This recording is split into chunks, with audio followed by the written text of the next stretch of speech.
¿Tienes 50 años o más? Esta noticia es para ti. Los CDC recomiendan que te vacunes contra la neumonía neumocócica. Aunque estés saludable, tu edad te pone en riesgo. Las personas de 50 o más tienen más de 6 veces más probabilidades de ser hospitalizadas por la neumonía neumocócica que los adultos de 18 a 49. Una sola vacuna puede ayudar a protegerte. Aprende más y programa en baxassist.com/ES. Patrocinado por Pfizer.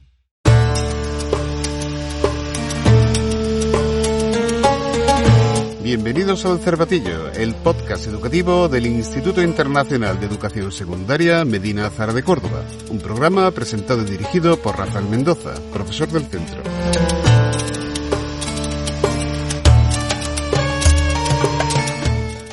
El 28 de junio de 1914 se produjo el asesinato del archiduque Francisco Fernando, heredero al trono austrohúngaro, y el de su esposa, la duquesa Sofía Chotek, en Sarajevo, Bosnia-Herzegovina. El magnicidio perpetrado por los nacionalistas serbios provocaría una crisis internacional que acabaría desembocando en la Gran Guerra a comienzos de agosto de ese mismo año, cuando se activó el sistema de alianza.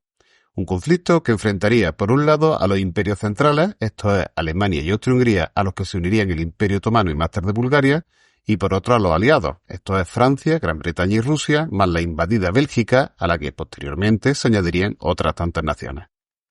El fracaso del célebre Plan Schlieffen alemán tras la batalla del Marne, cuyo objetivo original había sido el de tomar París en una semana, pero también el ruso a la hora de invadir Prusia, la parte más oriental de Alemania, en Tannenberg y los lagos masurianos, dio lugar a una situación de tabla y a que el frente bélico se estabilizase, particularmente en el frente occidental, donde, tras pasar a la defensiva, franceses, británicos y germanos comenzarían a cavar una trinchera que en principio iban a ser temporales, pero que terminaron convirtiéndose en un formidable y prácticamente impenetrable sistema defensivo de unos 800 kilómetros de longitud que iba desde la neutral frontera suiza hasta el Mar del Norte.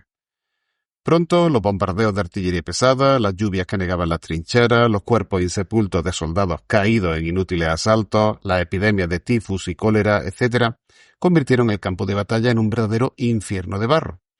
Un terreno lunar atravesado por trincheras y salpicado de bosquecillos, ahora prácticamente deforestados, así como ruinosas y humeantes aldeas. Un lugar pues terrible que pasó factura física y mental a toda una generación de hombres que participó en esta guerra sin sentido, si es que alguna guerra ha tenido sentido alguna vez, independientemente de su nacionalidad, y cuyas vivencias conocemos gracias a las cartas que enviaban desde el frente.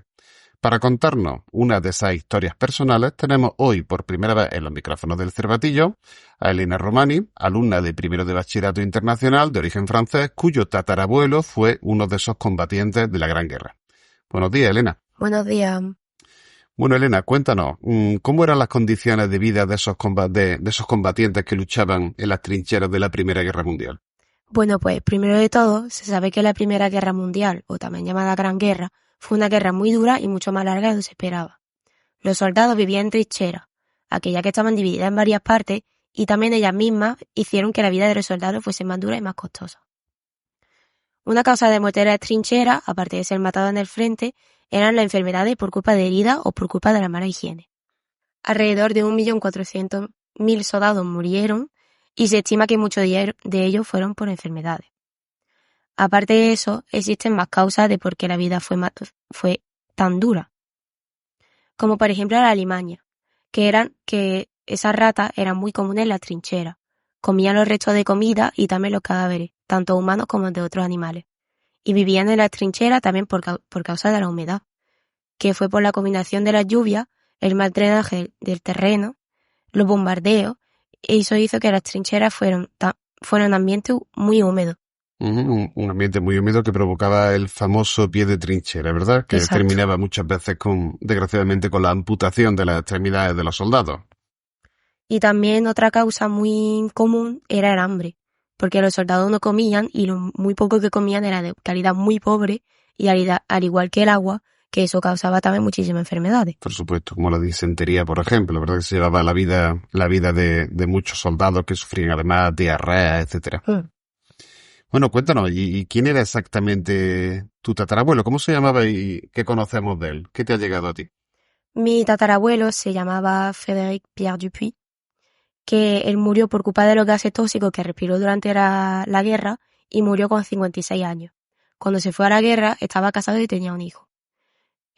Según los datos que me llegaron, estaba en 416 regimientos de infantería, 12ª compañía, segunda sección. Sí, porque además ha llegado milagrosamente alguna fotografía de tu tatarabuelo, Frederic, ¿verdad? Sí. Según la información que busqué, era cabo mayor.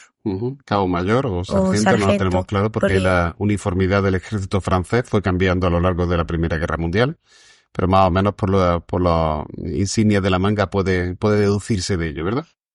Se sabe también que estuvo en el frente de la batalla de Verdún, pero no sé exactamente en qué año porque las cartas que yo tengo son de 1915, así que no sé si él se estuvo moviendo con el tiempo o participó en la famosa batalla o... Pero, perdóname una duda, murió después de la guerra debido a haber respirado gases tóxicos, sí, ¿verdad? Pero sobrevivió al conflicto. Sí, sobrevivió al conflicto. Lo cual es auténticamente maravilloso porque un soldado que estuviese combatiendo en el frente en 1915 y terminase la guerra, con las tasas de mortalidad que había, se puede considerar prácticamente pues milagroso, ¿verdad?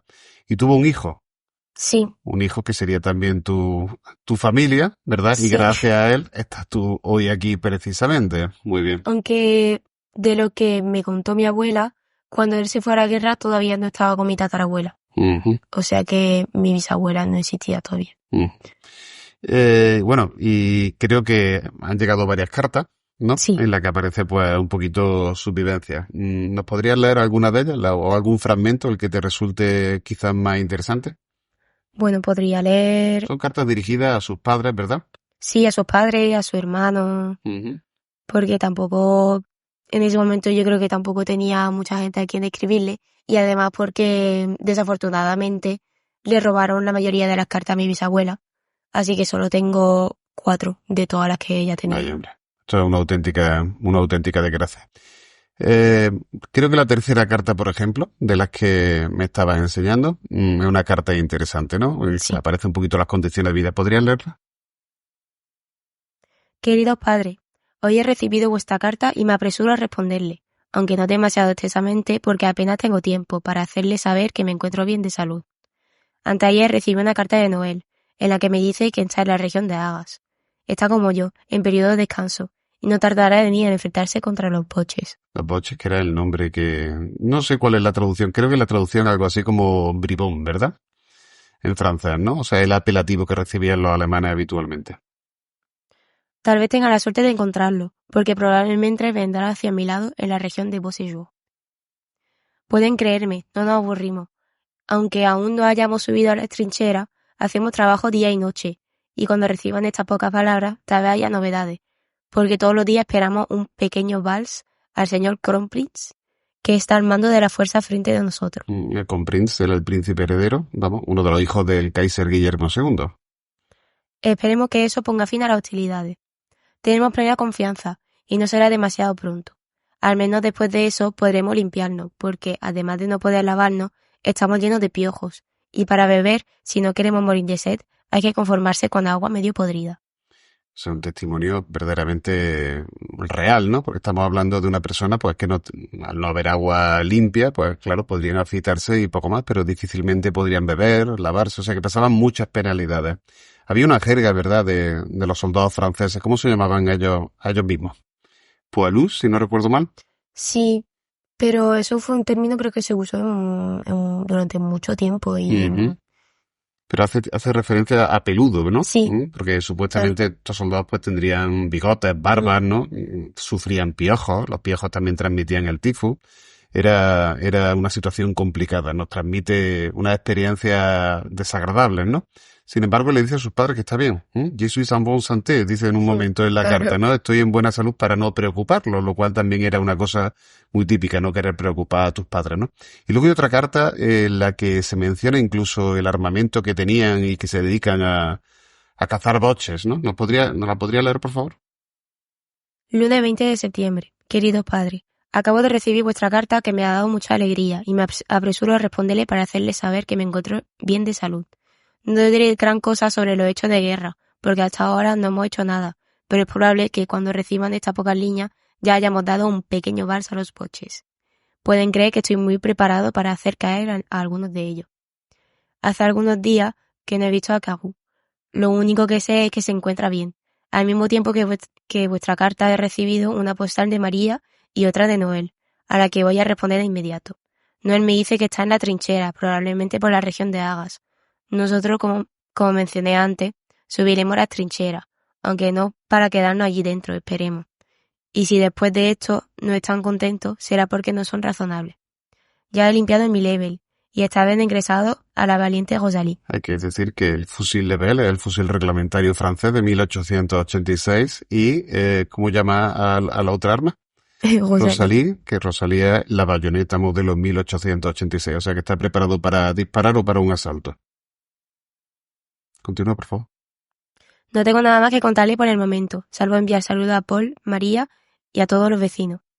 Reciban de su hijo que lo quiere y no lo olvida. 1000 besos, Frederick. Son unas cartas muy reales que nos dicen cuál era el día a día de tu tatarabuelo, ¿no?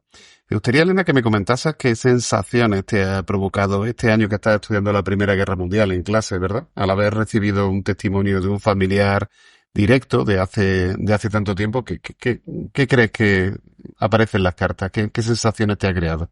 Pues la principal sensación que me ha creado es como que me ha provocado como más cercanía al tema, como entender mejor cómo afectó realmente la guerra a los soldados, que no son solamente hechos que se cuentan por cada batalla, cada muerte, sino que fue algo que pasó realmente y que afectó a muchísimas personas y hubo muchísima muerte y que, aunque sean cosas que se cuenten hoy en día, fue algo que pasó de verdad y que fue un auténtico desastre y que desgraciadamente sigue existiendo hoy en día. Efectivamente, porque supongo que unas sensaciones parecidas tendrán los soldados que siguen luchando, por ejemplo, en la guerra de Ucrania, etcétera, ¿no? Los soldados que tienen esta terrible vivencia. Pues muchas gracias, Elena, por estar aquí y darnos tu testimonio. Gracias a ti. Esperemos también tenerte más adelante porque creo que me habías dicho que también tenías familiares que habían estado en la resistencia francesa. Sí. Bueno, pues que te quede claro que más adelante te invitaré otra vez a venir al programa. Muchas gracias. Pues esto es todo por hoy, mis queridos oyentes del Cervatillo. Espero que el programa haya sido de vuestro interés y que hayáis aprendido nuevas cosas. Si ese ha sido el caso, no olvidéis suscribiros y darle un like. Y si queréis dejar cualquier comentario o hacer una petición, podéis hacerlo siempre que queráis, escribiendo al correo elcervatillodemedinazahara, todo seguido, @gmail.com. Nos oímos pronto en un nuevo episodio y entre tanto recuerden, sapere aude.